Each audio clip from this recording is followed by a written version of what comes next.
Hello everyone, Assalamu Walaikum. How are you all? I hope you are well. Welcome back to my channel in this new video.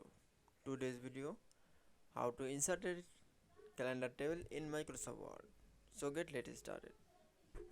At first, open your Word document file. Firstly, insert calendar table is going to the, then you can see is going to the insert menu option. Now for click and click for the table option. Now click for the quick table option.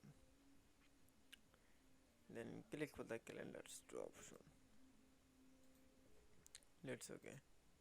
Then show the insert calendar table in Microsoft Word.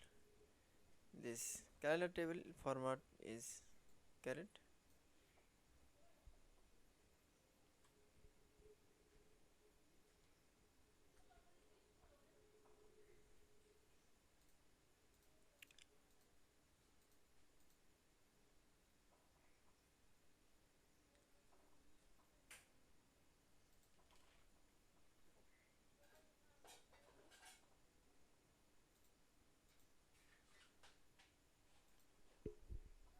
That's okay.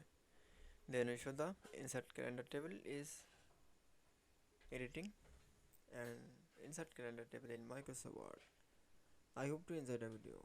Please like, comment, share and subscribe my channel. Thanks for watching.